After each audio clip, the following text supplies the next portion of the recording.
It was a grey morning in Arlington, the kind of quiet that doesn't just rest in the air. It settles into your bones. Flags barely moved in the stillness, lined along the main road toward the National Cemetery.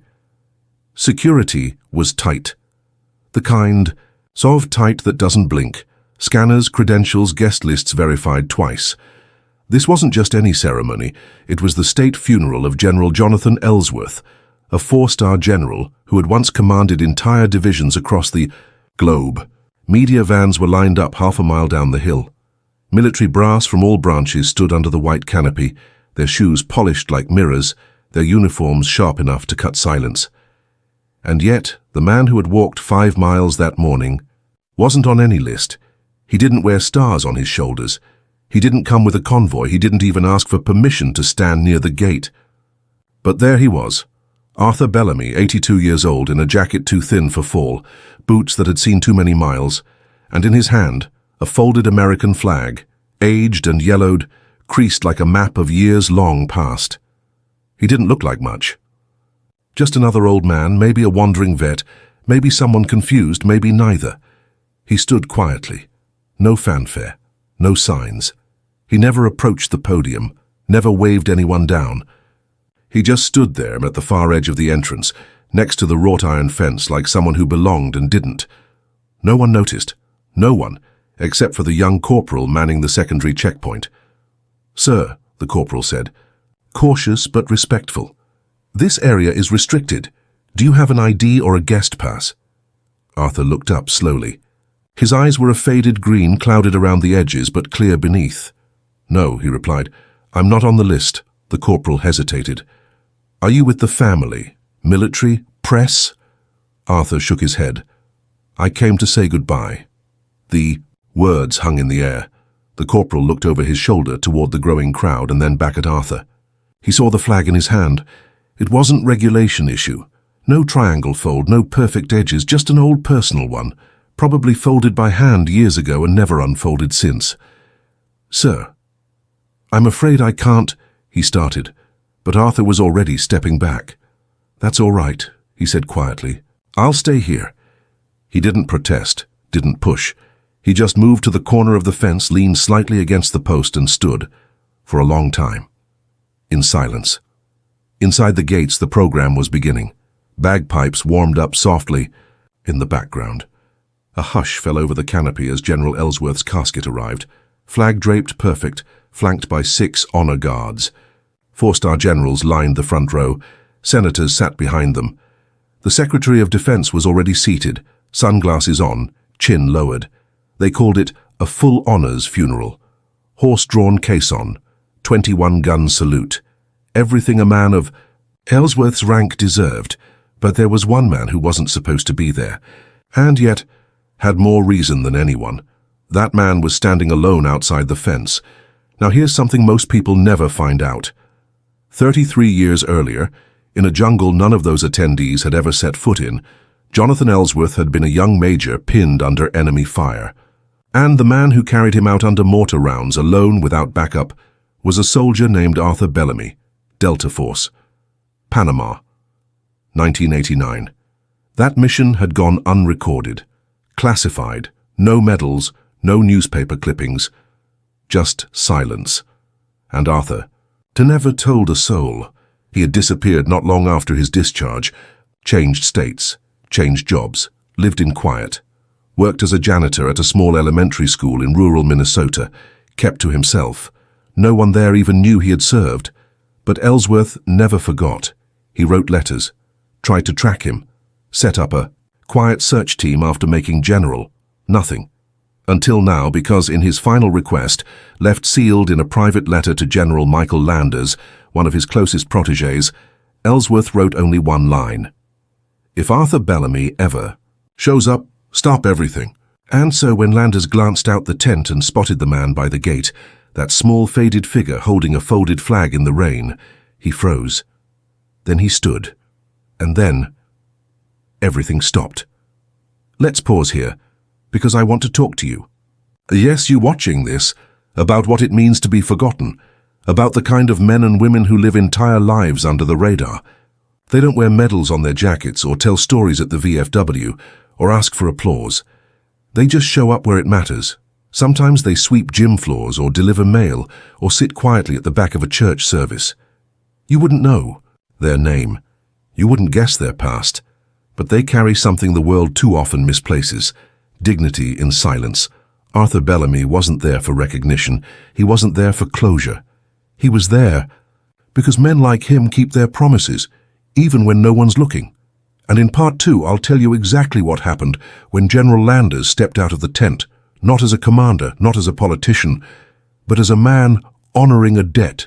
Because sometimes history doesn't get made at the podium. It gets made in the rain at the edge of a gate. There's a moment right before everything changes where time holds its breath. That was the moment General Michael Landers stood from his seat beneath the white funeral canopy. His boots clicked once on the marble flooring as he adjusted his coat and handed his ceremonial folder to a stunned aide. He didn't explain. He didn't make an announcement. He just moved, with the quiet urgency of someone chasing a ghost he thought he'd never see again. And across the field, under grey skies and a light drizzle, Arthur Bellamy was still standing by the gate, unmoving, unbothered, as if the weather couldn't touch him. As if this whole ceremony, with its ranks and titles and protocols, didn't matter, because to him it didn't. He was there for a man, not a rank, a bond, not a banner. And that was exactly what General Landers remembered. Landers had once been a young lieutenant, green as spring wheat, sent into Panama with a small recon team on a mission that never made the news. Everything went wrong.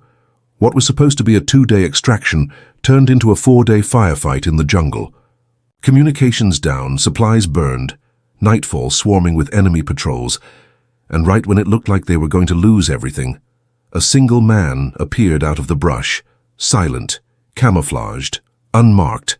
That man was Bellamy. He didn't say much, just motioned once, signaled twice, and got to work. He moved through gunfire like it didn't apply to him, carried men out one by one. Ellsworth was unconscious. Landers was bleeding. Their radio man had taken shrapnel. Bellamy brought them all back. And then he vanished. No debrief, no ceremony, no record. They were told later he wasn't officially there, and that was that, until now. Back at Arlington, the honor guard shifted uneasily as Landers approached the front of the field. He passed the wreaths, the folded flags, the polished casket. He kept walking. Aides called after him, softly, unsure what was happening. Protocol whispered warnings in his mind, but the heart remembered. At the gate, the young corporal who had turned Arthur away earlier now stood at full attention, eyes wide as he recognized the general approaching. Landers didn't stop. He walked directly to the gate, and then, with hands that had once commanded airstrikes and battle groups, he opened it himself. Not a single aide touched it. Not a soldier lifted a hand. Landers walked through, crossing the threshold between ceremony and silence. "Arthur?" he asked, voice steady. Arthur turned slightly, their eyes met. And in that second, no cameras, no microphones, no crowd, recognition bloomed. Neither man said much, but their eyes said everything. Landers stepped back, came to full attention, and saluted. A clean, crisp motion, not from a general to a subordinate, but from a soldier to a legend. Arthur blinked, unsure. "I was told," Landers said, his voice now low, "that if you ever showed up, I was to stop everything." Arthur looked at him. "You don't have to do that." Landers held his gaze. "Yes, I do."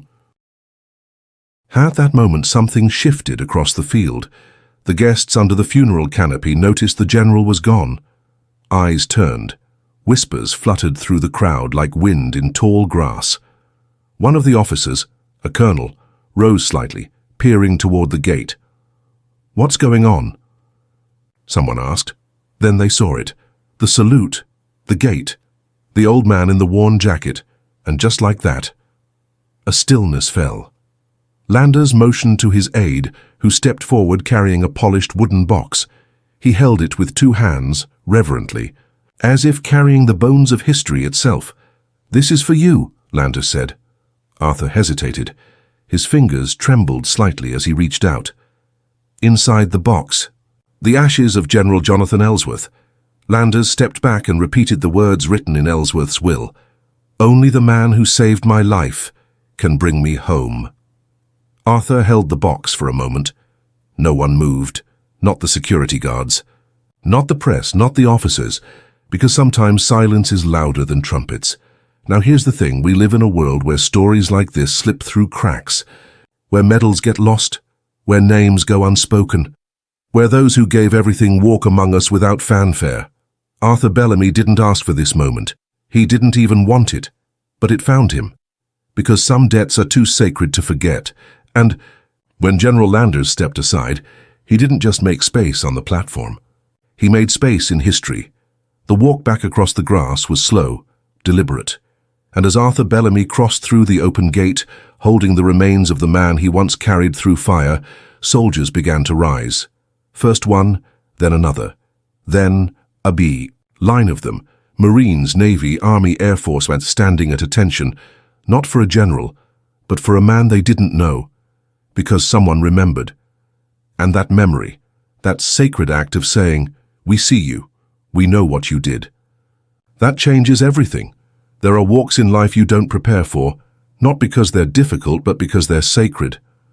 Arthur Bellamy's steps across the green fields of Arlington National Cemetery were exactly that. Quiet, measured, heavy with something far beyond the ashes in his hands. He didn't look left or right. He didn't acknowledge the whispers or the cameras. He simply moved forward, like a soldier returning to ground he never expected to walk again. And around him the world fell quiet. The honor guard parted like water before him, not because someone ordered it, not because it was written in protocol, but because it was right. The man walking between them wasn't wearing rank. He didn't belong to any division listed on the day's program. His jacket had no polished buttons, no ribbons, no crest, just a small patch on the shoulder, so faded it looked almost like a shadow. And yet, as he passed, the soldiers stood, straighter, not because of who he was now, but because of who he had once been, and what he had done when no one was watching. General Michael Landers walked beside him in silence. The two men didn't speak. They didn't need to. They had been on opposite sides of a battlefield once, not enemies, but men with different burdens. One carried orders, the other carried lives. Both carried the weight of what came after. As they moved toward the center canopy, a ripple moved through the crowd. More chairs filled with standing officers.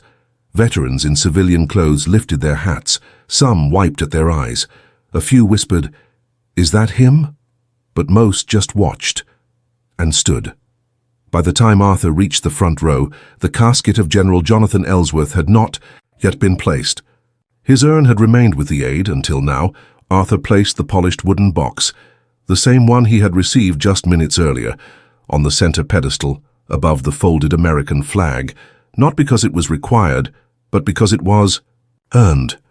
He adjusted it gently, like setting a picture frame in a home no one had visited in decades. Then he stepped back. His hands remained at his sides, trembling slightly. But his face held something timeless, the kind of peace that comes from doing the right thing, even when no one is left to say thank you. The press stood motionless. The cameras had been lowered. The lenses didn't click. Not a soul tried to ask him a question. No microphone was shoved in his direction, because something about the moment told them, "Don't interrupt, just watch." And then came the music. Low at first, a solo trumpet. The first notes of taps. That simple, haunting sound that always carries more than melody. It carries memory. And for the people in that field, civilians and soldiers alike, it felt like the world stopped turning. Arthur's mind wandered, not out of confusion, but out of memory. He wasn't 82 anymore. He was 28 again, boots thick with mud, lungs burning from smoke and adrenaline, in a jungle where nothing made sense except the man beside you. He could hear Ellsworth's voice shouting in the dark, "We've got wounded!" and feel the sting of gunpowder behind his eyes. He could remember dragging bodies across moss and stone, carrying radios that weighed more than most men could lift, and hearing the whistle of mortars as the sky split open. That night, Arthur didn't think he'd survive. And honestly, he didn't care. He was there to do one thing, bring his men home. And now, all these years later, he was doing it again. As the final note of taps drifted into the wind, a stillness settled over the field. No one moved. Not yet. Because something holy had happened. Something you don't name, you just know. And then slowly, General Landers stepped forward, took the microphone and cleared his throat. But he didn't deliver a speech. No prepared remarks. No long list of accomplishments. Just this, ladies and gentlemen, sometimes you don't need a title to be a hero. He turned toward Arthur, who still stood just behind the urn. Sometimes, the man who walks alone carries more than we'll ever know. Then, pausing, his voice thickening, he added, if, not for Sergeant Arthur Bellamy, Jonathan Ellsworth would have died in a jungle before he ever led a battalion, before he ever commanded a mission, before any of us stood here today. The crowd stayed silent, and then, slowly, they stood again. All of them. Generals, privates, politicians, reporters. One by one. They rose, and they saluted. Not to the casket, not to the uniform. To Arthur, a janitor, a ghost in the history books, a man, without medals or ceremony. But in that moment, he was the most honored man on that field, and he never said a word. Because he didn't have to. Now, before we move on to part 4, I want to tell you something personal. If you're watching this, and you're in your 60s, 70s, even 80s, maybe this story feels familiar, not because you served in Delta Force, but because you've walked through life carrying something others forgot, a promise, a scar, a memory, and maybe you've asked yourself, does anyone even remember? Let me say this as clearly as I can. Yes, we do, you matter, you always did, and part 4 will show you just how far memory and respect can carry, because Arthur's walk through silence isn't over yet. He's about to learn that even the quietest hero can leave behind an echo that never fades. Long after the ceremony ended, after the last flag was folded, after the generals shook hands and the cameras were wheeled away, Arthur Bellamy remained. He stood beneath a tall oak near the edge of Section 60, where fresh graves waited and silence hung like a hymn. The crowd had dispersed. Only a few officers lingered in quiet clusters, some exchanging nods, others staring long at the horizon. But Arthur, he didn't move. He just stood there, alone. His jacket was damp from the drizzle, his boots half sunk into the grass, his hands folded gently behind his back, and in his inner coat pocket was something no one else knew about. A letter. It had been handed to him quietly, not in front of the crowd, not during the ceremony, but after, as he stepped away from the pedestal and made his way back toward the trees. General Landers had appeared beside him again, slower now, his own shoulders heavy from the day. He reached into his coat and pulled out a small yellowed envelope. "Found this in Ellsworth's safe," he said, his voice almost a whisper. "It was marked, for Bellamy, if he ever shows up." Arthur took it with cautious hands. The edges were frayed, the handwriting unmistakable. He didn't open it right away. He just stood there, holding it like it was made of glass. Because some things you don't rush. He waited until the sun was low, a soft golden wash casting long shadows across the markers. Then he sat, right there on the grass, knees cracking beneath him, palms resting on his thighs.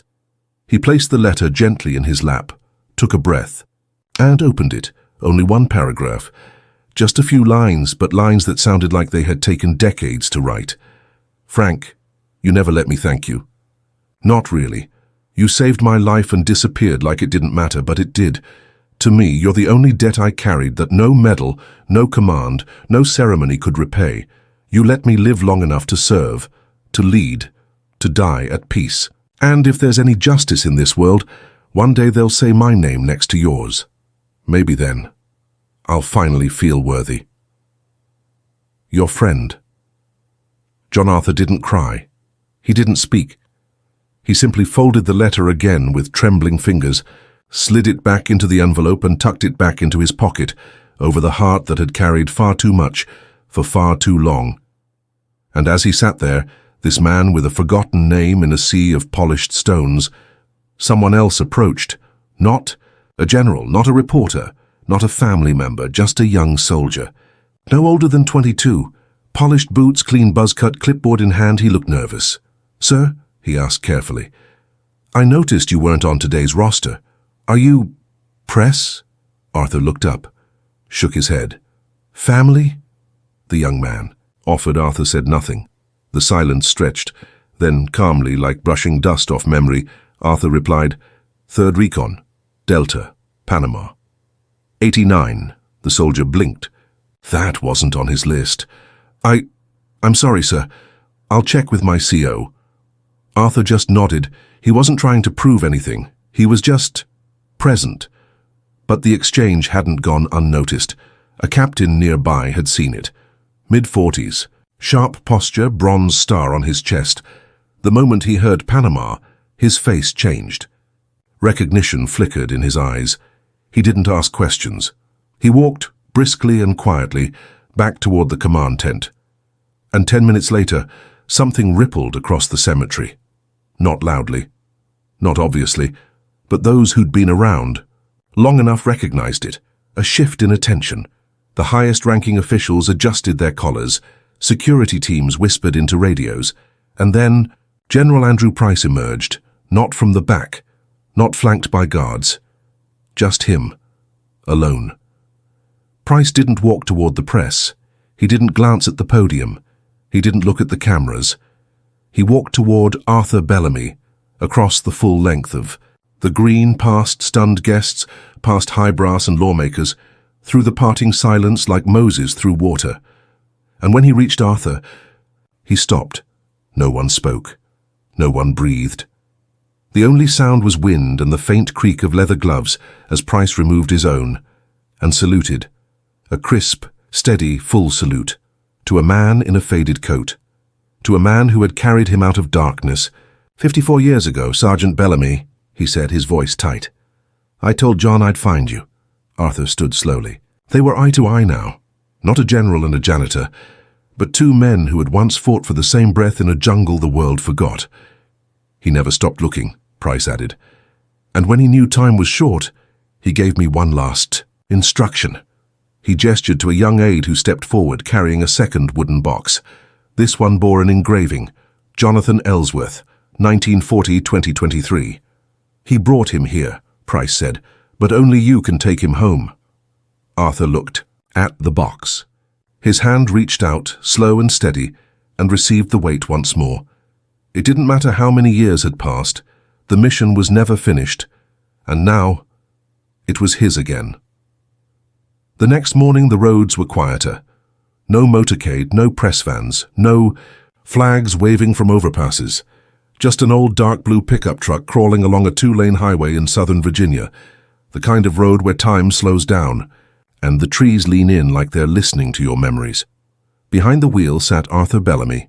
No GPS, no music, just a small folded map on the seat beside him, creased in all the familiar places, and a wooden urn buckled into the passenger.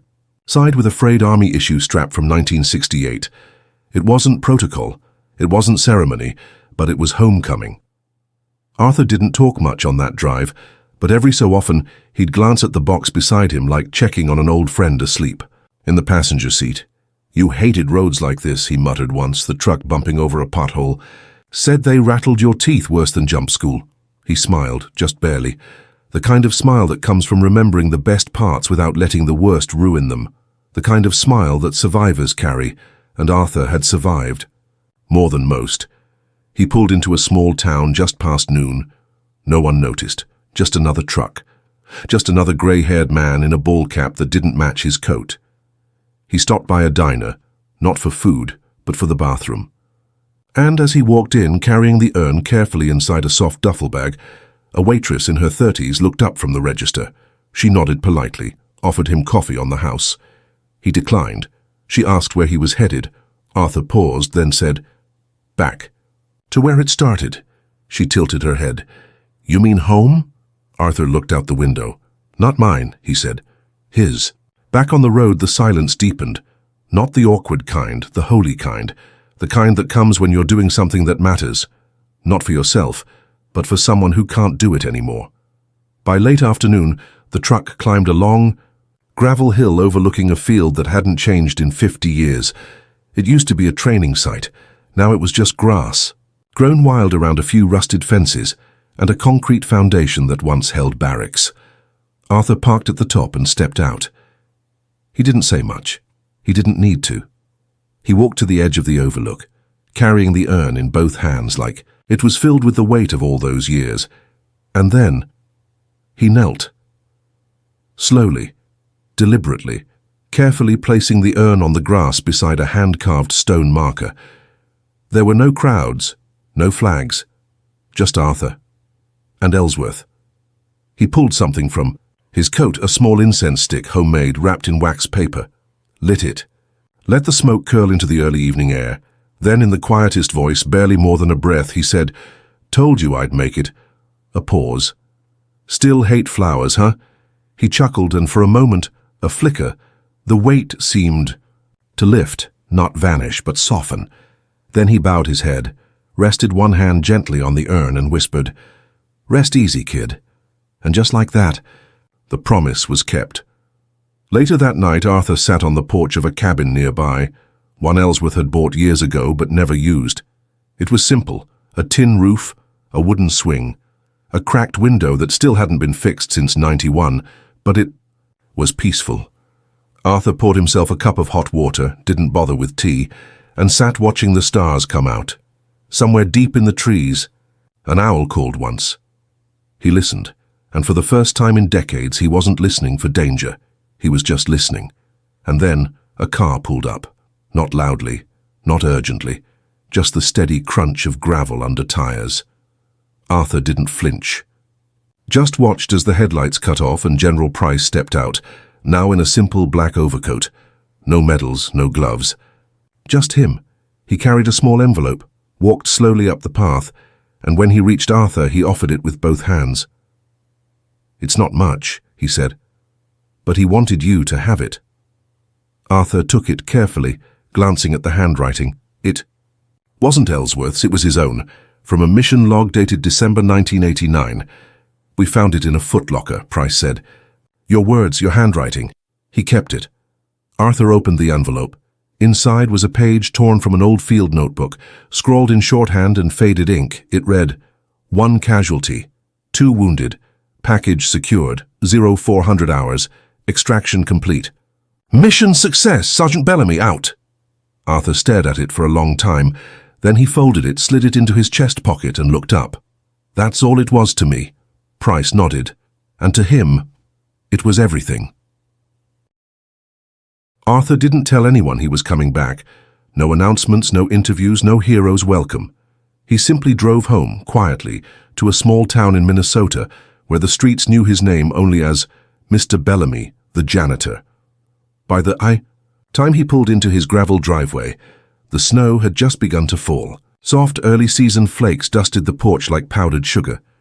The swing creaked once in the wind, and the old mailbox, still stuck on one hinge, leaning just slightly like it always had.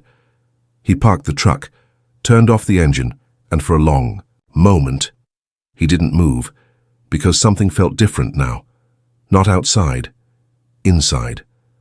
That week, Arthur returned to his routine. He swept the hallways at Jefferson Elementary, changed light bulbs in the gymnasium, unclogged a second-grade sink that had swallowed 3 markers and a plastic frog. To the kids, he was still the same quiet man, with the tired eyes and calm hands, who always left extra time for lunch cleanup. But something had changed, not in how they saw him, in how he stood, a little straighter, a little quieter, even in silence, because the weight of history, it doesn't disappear. But sometimes, it shifts from burden to meaning, and meaning has a way of attracting attention. 2 weeks later, a letter arrived at the school, addressed not to Mr. Bellamy, but to Sergeant Arthur Bellamy, Delta Force, Retintours, Panama, 1989, the principal. Was confused. She handed it to him with a curious look. Arthur took it, unreadable, and quietly slipped it into his coat. Inside, an invitation, not from the army, not from the White House, but from a local veterans, Organization 3 towns over. They'd heard, in whispers, about what happened at Arlington. A security guard, a former officer, a nephew of a guest who'd posted a short message on Facebook. An old man showed up, and the entire military stopped for him.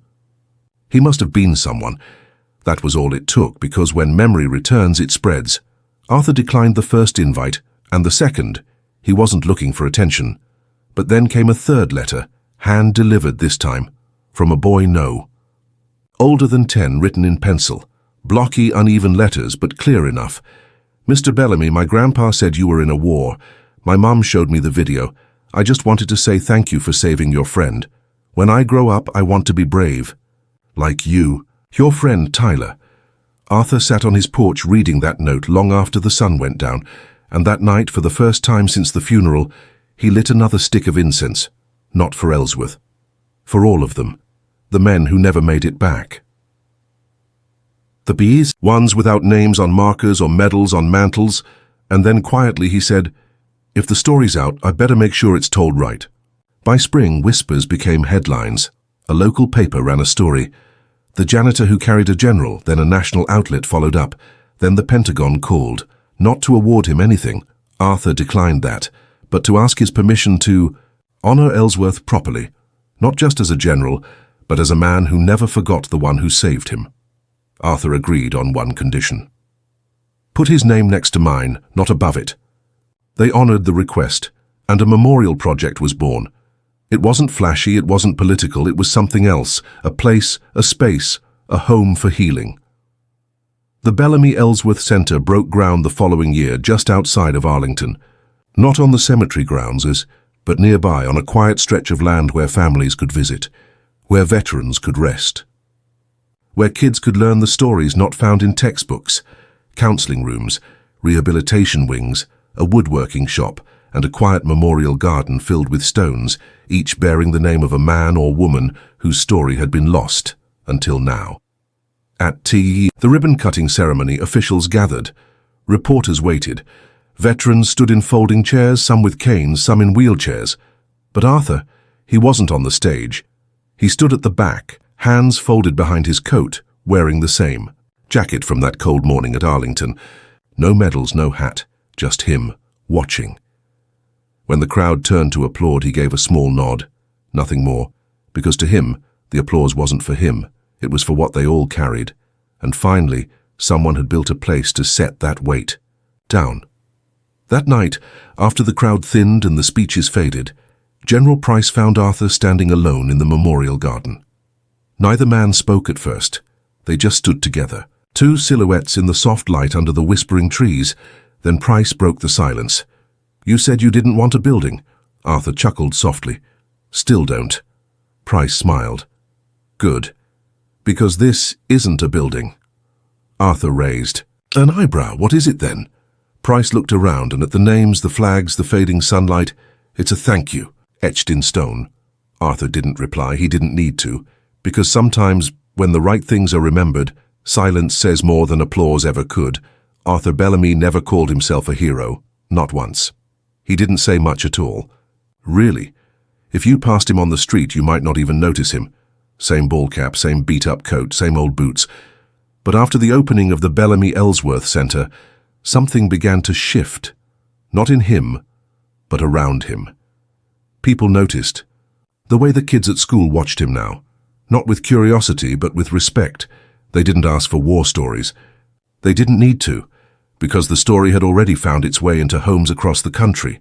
A high school history teacher in Omaha assigned his students to watch the Arlington video that had quietly made its way online, the one where a four-star general walked across the field and saluted a janitor. In rural Texas, a veteran suffering from PTSD walked into a VA clinic for the first time in 10 years after seeing Arthur's story. In Vermont, a teenage boy whose grandfather never spoke of his service sat down beside him one Sunday and said, "I know you don't like to talk about it, but if you ever want to, I'd love to hear it. One story, one silent walk across a field." And suddenly people began to remember what quiet service really looks like. Arthur never meant for any of it to happen. He had no publicist, no social media, no books. But he had something else, and something most people don't realize they carry: dignity.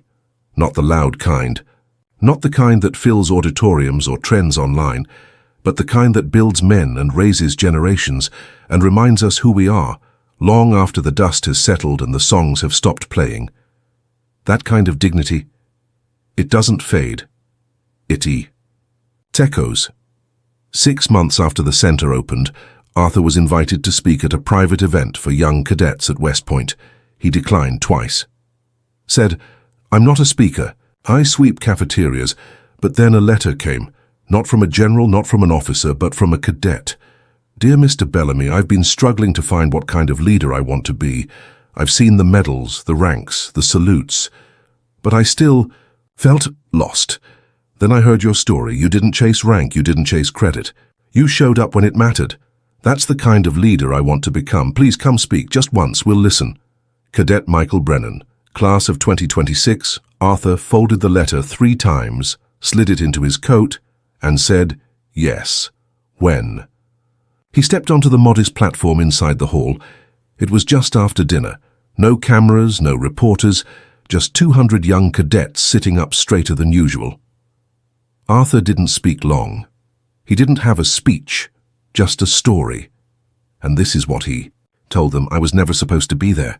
Not on that mission, not at that funeral. I never made captain, I barely made peace with the things I've seen, but I've learned something. You don't have to be the loudest voice in the room. You don't have to be the one giving orders. You just have to show up when it counts. And carry the people who can't walk any farther." He paused. "Sometimes that's all leadership is. Not commanding. Just carrying." Then he stepped off the platform, and before his boots hit the floor, every cadet in that room stood to attention, not because he told them to, but because they understood. Back in Minnesota, Arthur returned to his routine once again. Sweeping, fixing, watching, listening. He didn't change his life, but his life had already changed others. Letters came every now and then from veterans who hadn't been hugged in years, from grandsons who finally learned why Grandpa flinched when a car backfired, from men who had once believed that no one would ever understand what they carried, until Arthur walked across a cemetery lawn holding a wooden box like it was the weight of the world. One winter evening, the school custodian closet where Arthur kept his supplies was found propped open. Inside, on a shelf above the mops and light bulbs, a small wooden plaque had been quietly placed. No fanfare, no presentation. Just mounted with 2 screws and a smile, it read, "In quiet service we lead, in silent strength we remember." A tribute to Mr. Bellamy, who taught us what courage really looks like. Arthur saw it. He didn't say a word, just smiled. That same quiet corner-of-the-mouth smile he'd given when someone handed him a general's ashes and asked him to bring a hero home. Spring came late that year in Minnesota. The snow took its time melting. The rivers swelled just a little more than usual. But when the ground finally softened and the first crocuses bloomed along the school's brick wall, something else began to grow too. Not flowers, stories. Arthur Bellamy had never set out to inspire anyone. That was never the point. He didn't tell war stories, he didn't host interviews. But the things he did, the way he carried himself, the weight he bore with calm shoulders, started to reach people who had been silent for decades, especially other veterans. The first was Paul Reyes, a Korean War vet who hadn't spoken about his service since 1953. He'd been living in assisted care just outside of town. He saw Arthur's story in the local paper, called The Center in Arlington. He said only this: "If that janitor can show up at Arlington and still stand tall, I guess I can talk about what I saw on Hill 266. Then came Lois Bennett, a former Navy nurse from Vietnam. Then Ken Malone, a Gulf War medic. Then a dozen more. Then dozens more. Some who had never told their families what they'd experienced. Some who'd buried the names of lost friends so deep they forgot how to pronounce them. And now they were speaking, not for the cameras, not for attention, but because someone had finally shown them what quiet courage looks like and made it safe to remember." At the Bellamy Ellsworth Center, group therapy sign-ups quadrupled. The woodworking shop had to expand twice. A meditation garden was added out back, not because anyone requested it, but because Arthur had once been seen walking circles on the lawn, slow and steady, like a man thinking with his feet. They named it Arthur's Path. He never commented, just kept walking. But something even more powerful began to unfold, something unexpected. It wasn't just veterans reaching out, it was families, sons, daughters, grandchildren, people who had spent their whole lives wondering what Grandpa never talked about, why Dad sat on the porch alone at night, why Mom had a shadow in her eyes when the fireworks went off on the 4th of July. They began coming to the center too, not to heal their loved ones, to understand them. One day, a man named Calvin West walked in carrying a shoebox. He was in his late 50s, wearing a windbreaker and ball cap that didn't quite fit. Inside the box, a stack of old photographs, dog tags, and a journal, written by his father, a Vietnam vet who had passed 10 years earlier without ever telling his story. Calvin had never read the journal, didn't feel ready, but after watching Arthur's speech online, he said, "If someone like him is still carrying those stories, I think it's time I carry my dad's too." He read every page, start to finish, in the quiet corner of the center's library. And when he finished, he said the words he'd never said before. "Now I know who my father was." Arthur never heard about most of this. He didn't track the center's newsletter. He didn't read the articles. But every once in a while, someone would stop him outside the grocery store or at the gas station or on the walking trail behind the school. A hand would reach out, a voice would say, "Thank you." And Arthur would just nod, every time. Not because he didn't have words, but because some thank yous are best received in silence. But change didn't stop at the center. Across the country, a quiet movement began. Small towns put up plaques to veterans they had long forgotten. Libraries hosted silent service days, inviting those who'd never told their stories to share, if they wanted to, in their own time, in their own way. One high school in Idaho launched a program called Legacy Week, where students interviewed veterans in their community and built digital memory books. And at the center of nearly every one of these new projects was a photograph. Not a war photo, not a uniform photo, just a man standing at the gate of Arlington, holding a folded flag. Arthur never attended the ceremonies held in his name. He didn't light candles. He didn't cut ribbons. But once a year, quietly on the same day he first stepped onto Arlington's grass, he would walk to the edge of town where the old flagpole stood. It wasn't part of any official building, just something a local scout troop had put up years ago beside a picnic bench and a gravel path. He'd stand beneath it, hold the same folded flag he'd once carried in the rain, and whisper, "I remember." He never said what. He didn't need to, because remembrance isn't always about words. Sometimes it's about presence. There comes a time in every man's life when the world no longer rushes him. No more clocks, no more alarms, no more urgent voices, telling him to go, to fight, to finish. For Arthur Bellamy, that time arrived gently. Not with illness, not with fanfare. Just a gradual softening of days. A little more sleep, a little less urgency. A lot more time spent on the porch, watching the light move across the trees like old friends passing by. The world didn't slow down for him. He simply chose to walk at his own pace. He still swept the halls at Jefferson Elementary, though now just a few days a week. He still walked the trails behind the Bellamy-Ellsworth Center. He still stopped by the flagpole once a year, and every Friday he still visited the local diner, where the waitress didn't ask for his order. Just brought him black coffee, 1 egg over easy, and a biscuit. But the people around him had changed. More heads nodded in recognition. More hands lingered on his shoulder a second longer. Not because he was famous, not because he was decorated, but because he had lived a life that mattered quietly, and in a world full of noise that had become rare. One evening, near the start of fall, Arthur received a package in the mail. No return address. Inside, a wooden frame, a photograph. It was him, standing beside the urn of General Ellsworth, backlit by the Arlington sky. The honor guard behind him, General Price at his side. A single folded flag in his hands. But what caught his eye wasn't the image. It was the engraving along the bottom. Some carry medals, others carry memory. This man carried both. Arthur held the frame for a long time. Didn't smile, didn't cry. just nodded, like a man who recognized the truth when it found him. He hung the photo in the entryway of his small home, not where visitors could see it first, but where he would see it last on his way out the door. And every morning before his coffee, he stood before it for a few seconds, long enough to remember, short enough to remain moving forward. He didn't treat it as a shrine, he treated it like a checkpoint, a reminder that he still had a little more work to do, but eventually, even the strongest shoulders grow tired. Even the best boots need to be unlaced. And one early winter morning, as the first snow of the season drifted across the porch, Arthur Bellamy passed away in his sleep. No pain, no chaos, just peace, the kind you only earn when you've lived without needing to prove anything. He was 86. The town responded the way towns do when they lose someone rare. The school lowered its flag. The center held a quiet candlelight vigil. No speeches, no sound systems, just silence and memory. At Jefferson Elementary, the janitor closet where he kept his tools was turned into a reading nook. On the wall they placed a plaque. This space is dedicated to Mr. Bellamy, who taught us how to be brave without ever raising his voice. But it was the funeral that surprised everyone. He had requested something small. No military honors, no flyovers, no cameras. But when the date was announced, they came anyway.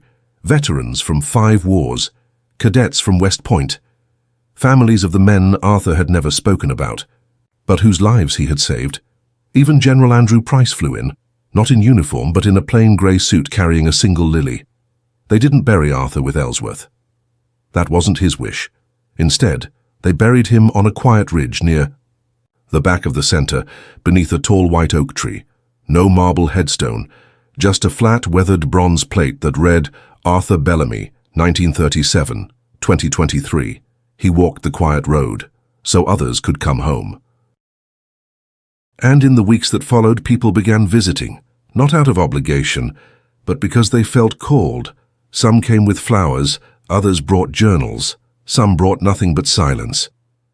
They came to sit beneath that tree and whisper things they'd never said aloud, things like, I wish I'd thanked him, I wish I'd said it sooner, he made me believe again. And over time, something beautiful began to happen. People didn't just remember Arthur Bellamy, they began to emulate him. One vet started a support group in Tennessee, called it The Quiet Road.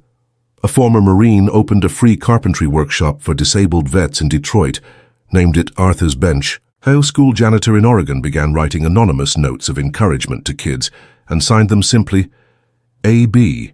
And every November, on Veterans Day, the Bellamy Ellsworth Center holds a special moment of silence, 54 seconds long, one for every year between the battle in Panama and Arthur's final walk at Arlington, not to honor death, but to honor integrity. Because in the end, Arthur Bellamy's legacy wasn't about uniforms or salutes. It wasn't about war. It wasn't even about peace. It was about duty, the kind that shows up quietly with no fanfare and does what's right. Because someone must, because someone always has. So if you've made it to the end of this story, whether you served or loved someone who did, whether you carry a memory too heavy to speak or a gratitude too deep to name, let this moment be yours too, and let this truth settle softly in your heart. Even the quietest life can change the world if it's lived with courage, honor, and love. Arthur Bellamy never asked for thanks, but today we whisper it. Anyway, thank you for carrying more than your share, for showing us what real strength looks like, for walking that quiet road, so the rest of us could find our way home. If you found something meaningful in this story, we invite you to like, share, and subscribe to this channel, where stories of honor, memory, and dignity continue to be told. Because when we remember, we live better. And when we carry these stories forward, no one walks alone.